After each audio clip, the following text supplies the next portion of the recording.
So since last video, a lot of you guys saw that we got a brand new cat. We actually named the cat prior to that video going out, correct? Yes. And we actually named him Silo, and we got tons of comments. I think the vast majority of the names was name him Silo. It was a perfect fit. And we thought so neat. We liked it. So apparently we were on the same page with you guys. Yes. So today is a big day for us. Today's the day that we bring home this season's first batch of 200 baby meat chicks.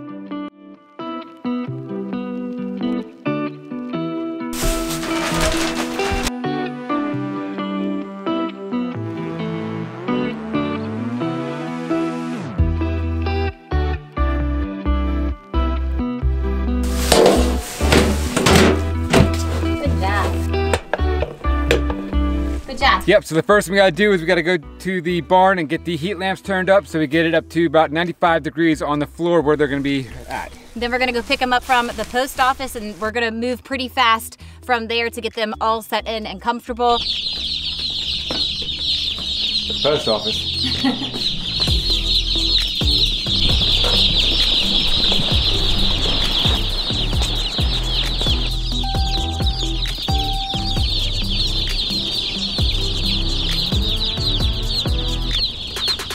Yes. All of their waterers are gonna be filled up with fresh water, and we're gonna sprinkle in some electrolytes and vitamins since they have been in boxes being shipped.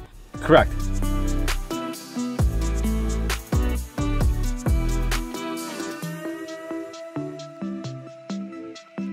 So the first two things that we do is we check first, number one is check for pasty butt, and number two, we go ahead and get a handful of their heads and dip their beaks into the waters so they know where the water's at and they can teach all their little friends where all the water's at.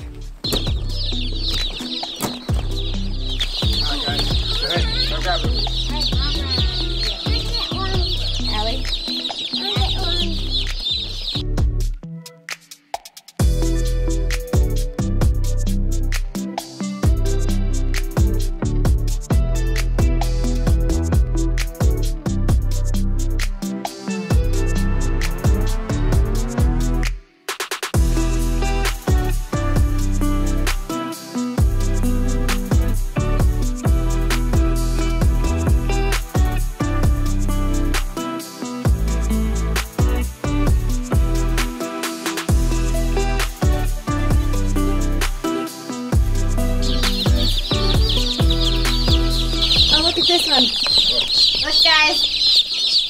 We got an imposter. I wonder what he is. I don't know. You got him? Yeah, we'll see. Cutie. He's definitely, he's not a meat bird, that's a fact. Yeah. It's alright, you're a cutie though. Look at his face. He's so cute. He can be one of our layers, hopefully. Hopefully. Might be a new rooster too, you never know.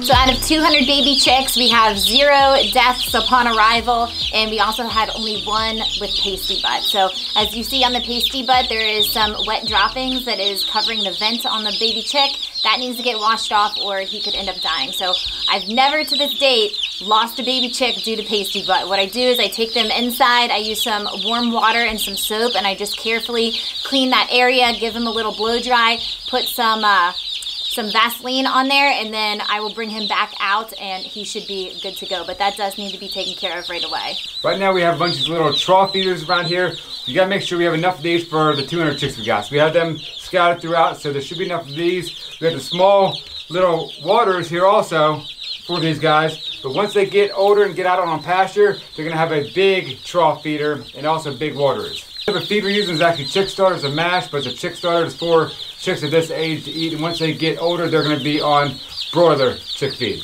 These guys need to be kept at about 95 degrees for the first 2 weeks, and then we're going to reduce that temperature by about 5 degrees for each week following that until they reach 1 month of age. And they'll should be fully feathered by then, and that's when they'll go outside on pasture and start moving those guys in the chicken tractor. So for right now, what we're trying to do is just manage the temperature that's here in the brooder since they're set up with everything else.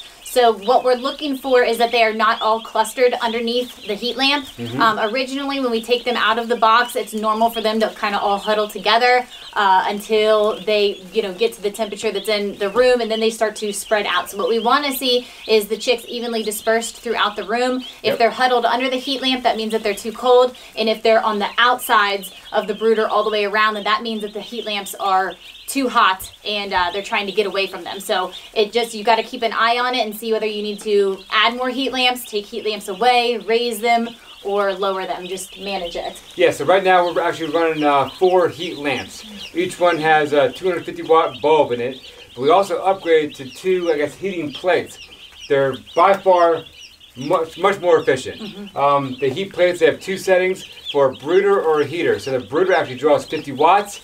But each of these lamps are 250 watts, so they're actually for doing the same thing at a lower wattage. So it draws a lot less power. You also have a heater on there that draws 200 watts.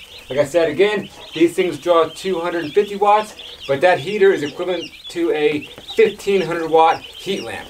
So by far more efficient. Yes, and they're also safer. Right. With these heat lamps that we have hanging here, you see Josh just showed you this one. It's got the cage on the bottom so that if it was to drop, it's not laying directly on the bedding. But regardless, you would want to be sure that they are suspended and secured properly so that you don't have that issue in general. But the neat thing about these heat plates is that they kind of act like a mama hen.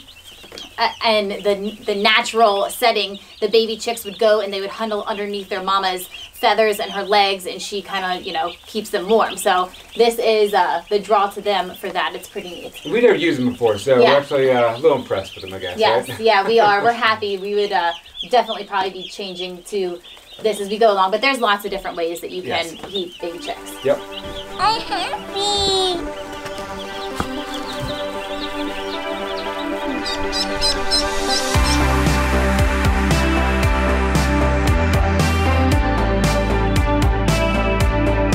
I remember several years ago when it all started with the 2 of us milling lumber to build a coop for 6 chickens. From there, we grew wanting to be as food independent as possible. Our passion is working together to raise food that is healthy and responsibly raised for both our family and our community. That means giving our animals the best life possible, constantly rotating each group to fresh pasture or wooded paddock, providing the best quality feed and staying on top of each animal's individual needs. We consider Joel Salatin our mentor, whether he knows it or not.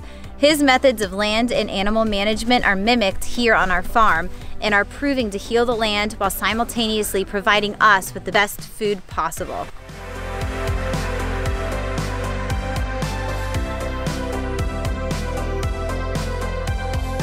This batch of baby chicks are now a week old. You can already see how much they have grown. They've got feathers coming in on their backs after only a week. It's really amazing how quickly these guys grow. It won't be long now until they are out on pasture feeling the sun on their backs and foraging for bugs. But with the growth that we've had on the farm, we've also unfortunately had a loss. When we headed out this morning to do our farm chores, we had a mama ewe that was in labor. She really struggled through the labor, and even with us working on her for a couple of hours after the birth, we unfortunately lost her.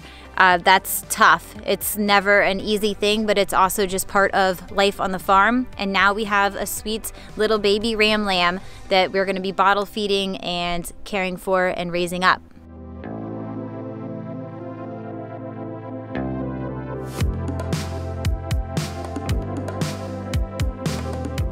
We hope that you guys enjoyed getting a little peek into the updates on what's been going on around the farm, and we hope to share more of this with you as time goes on.